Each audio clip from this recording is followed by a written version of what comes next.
បាទមិនសួរបងថ្ងៃនេះយើងបន្ទាប់ពីបងតៃមីហើយណាបាទឥឡូវនេះបានរៀបចំចាប់ផ្ដើមដាក់ជីគ្រាប់ជីក៏ដាក់ហើយថ្នាំក៏បាញ់បានម្ដងហើយអូខេបងពុកម៉ែបងប្អូនទាំងអស់គ្នា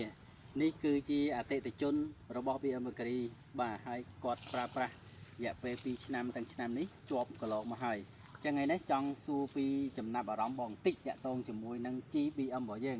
ដោយដែលបងប្រុសបានប្រើណាបាទនេះអានេះ BM Boom នេះ BM Grow Plus តាក់ទងមួយស្លឹកចឹងចង់សួរបងចេះវិញតាក់ទងជាមួយនឹងការក្រោយពេលប្រមូលផលហើយបងរៀបចំធ្វើមិនខ្លះដែរប្រមូលផលហើយយើងតែងម៉ែបាទតែងម៉ែសម្អាតគល់ឲ្យស្អាតទៅយើងដាក់ជីបាទជីទៅយើងបាញ់បំពន់ស្លឹក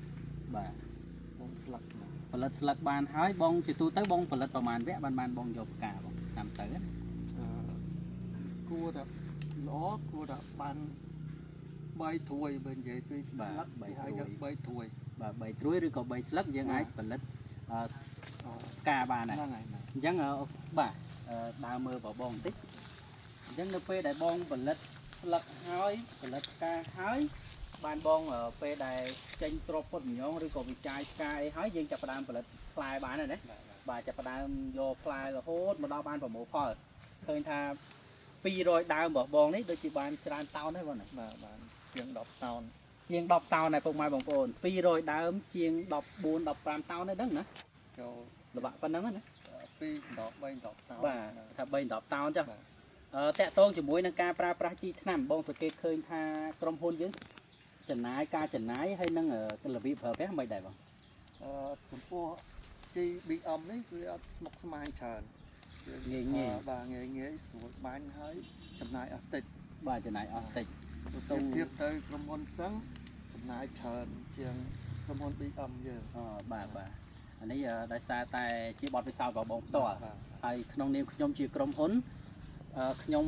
ក៏បានសរុបបងអីដែរបាទតុង200ដើមរបស់បងនេះសឹងតែអត់អស់ដល់ទៅ4-5,000ដុល្លារបងប្អូនក្រោមនឹងទៀតអញ្ចឹងសម្រាប់ពុកម៉ែបងប្អូនដែលមានដំណាំទុរេន